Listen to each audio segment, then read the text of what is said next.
എല്ലാ ഉദ്യോഗാർത്ഥികൾക്കും നമസ്കാരം. PSC വാരിയേഴ്സിൻ്റെ മറ്റൊരു ക്ലാസ്സിലേക്ക് എല്ലാവർക്കും സ്വാഗതം. ഇന്ന് നമ്മൾ ഇവിടെ ഡിസ്കസ് ചെയ്യാൻ പോകുന്നത് കേരള PSC മുൻകാല വർഷങ്ങളിൽ ചോദിച്ച ചോദ്യങ്ങളും അവയുടെ ഉത്തരങ്ങളുമാണ്. നമുക്ക് വീഡിയോയിലോട്ട് പോകാം.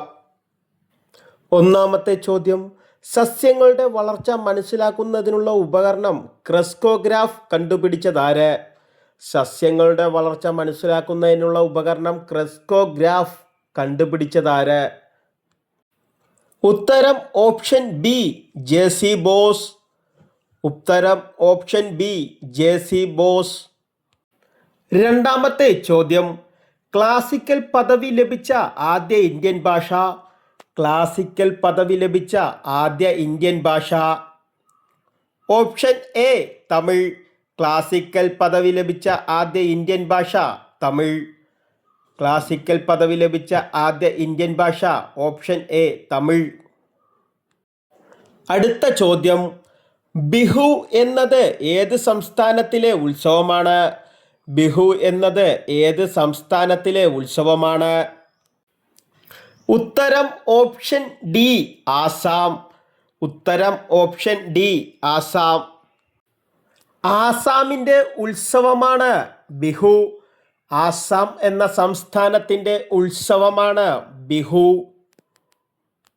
നാലാമത്തെ ചോദ്യം, പശ്ചിമഘട്ടത്തെക്കുറിച്ച് പഠിക്കാനായി കേന്ദ്ര സർക്കാർ നിയമിച്ച കമ്മിറ്റിയുടെ അധ്യക്ഷൻ. പശ്ചിമഘട്ടത്തെക്കുറിച്ച് പഠിക്കാനായി കേന്ദ്ര സർക്കാർ നിയമിച്ച കമ്മിറ്റിയുടെ അധ്യക്ഷൻ. ഉത്തരം ഓപ്ഷൻ സി, മാധവ് ഗാഡ്ഗിൽ. ഉത്തരം ഓപ്ഷൻ സി, മാധവ് ഗാഡ്ഗിൽ. അഞ്ചാമത്തെ ചോദ്യത്തിലോട്ട് പോകാം. ഇന്ത്യയിലൂടെ കടന്നു പോകുന്ന പ്രധാന അക്ഷാംശരേഖ. ഇന്ത്യയിലൂടെ കടന്നു പോകുന്ന പ്രധാന അക്ഷാംശരേഖ. ഉത്തരം ഓപ്ഷൻ ബി, ഉത്തരായണ രേഖ. ഉത്തരം ഓപ്ഷൻ ബി, ഉത്തരായണ രേഖ. ഇന്ത്യയിലൂടെ കടന്നു പോകുന്ന പ്രധാന അക്ഷാംശരേഖയാണ് ഉത്തരായണ രേഖ.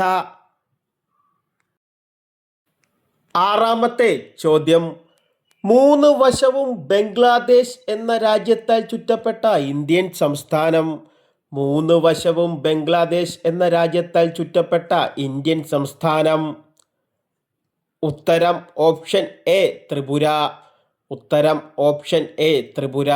മൂന്ന് വശവും ബംഗ്ലാദേശ് എന്ന രാജ്യത്താൽ ചുറ്റപ്പെട്ട ഇന്ത്യൻ സംസ്ഥാനമാണ് ത്രിപുര. അടുത്ത ചോദ്യത്തിലോട്ട് പോകാം. ഇന്ത്യയുടെ ധാതു നിക്ഷേപ കലവറ എന്നറിയപ്പെടുന്ന പ്രദേശം. ഇന്ത്യയുടെ ധാതു നിക്ഷേപ കലവറ എന്നറിയപ്പെടുന്ന പ്രദേശം. ഉത്തരം ഓപ്ഷൻ എ, ഛോട്ടാ നാഗ്പൂർ പീഠഭൂമി. ഉത്തരം ഓപ്ഷൻ എ, ഛോട്ടാ നാഗ്പൂർ പീഠഭൂമി. ഇന്ത്യയുടെ ധാതു നിക്ഷേപ കലവറ എന്നറിയപ്പെടുന്ന പ്രദേശമാണ് ഛോട്ടാ നാഗ്പൂർ പീഠഭൂമി. ഇന്ത്യയുടെ ധാതു നിക്ഷേപ കലവറ എന്നറിയപ്പെടുന്ന പ്രദേശമാണ് ഛോട്ടാ നാഗ്പൂർ പീഠഭൂമി. എട്ടാമത്തെ ചോദ്യം, ഇന്ത്യൻ നഗരമായ ഭിലായ് ഏതു വ്യവസായത്തിൻ്റെ കേന്ദ്രമാണ്? ഇന്ത്യൻ നഗരമായ ഭിലായ് ഏതു വ്യവസായത്തിൻ്റെ കേന്ദ്രമാണ്? ഉത്തരം ഓപ്ഷൻ ബി, ഇരുമ്പുരുക്ക്. ഉത്തരം ഓപ്ഷൻ ബി, ഇരുമ്പുരുക്ക്. അടുത്ത ചോദ്യത്തിലോട്ട് പോകാം. ഇന്ത്യയിൽ ഭാഷാ അടിസ്ഥാനത്തിൽ രൂപം കൊണ്ട ആദ്യ സംസ്ഥാനം. ഇന്ത്യയിൽ ഭാഷാ അടിസ്ഥാനത്തിൽ രൂപം കൊണ്ട ആദ്യ സംസ്ഥാനം. ഉത്തരം ഓപ്ഷൻ സി, ആന്ധ്ര. ഉത്തരം ഓപ്ഷൻ സി, ആന്ധ്ര. ഇന്ത്യയിൽ ഭാഷാ അടിസ്ഥാനത്തിൽ രൂപം കൊണ്ട ആദ്യ സംസ്ഥാനമാണ് ആന്ധ്ര. പത്താമത്തെ ചോദ്യം, താർ മരുഭൂമിയിലൂടെ ഒഴുകുന്ന നദി. താർ മരുഭൂമിയിലൂടെ ഒഴുകുന്ന നദി. ഉത്തരം ഓപ്ഷൻ ഡി, ലൂണി. താർ മരുഭൂമിയിലൂടെ ഒഴുകുന്ന നദിയാണ് ലൂണി. അടുത്ത ചോദ്യം, കൈഗ ആണവോർജ നിലയം സ്ഥിതി ചെയ്യുന്ന സംസ്ഥാനം. കൈഗ ആണവോർജ നിലയം സ്ഥിതി ചെയ്യുന്ന സംസ്ഥാനം. ഉത്തരം ഓപ്ഷൻ ഡി, കർണാടക. ഉത്തരം ഓപ്ഷൻ ഡി കർണാടക. 12ാമത്തെ ചോദ്യം.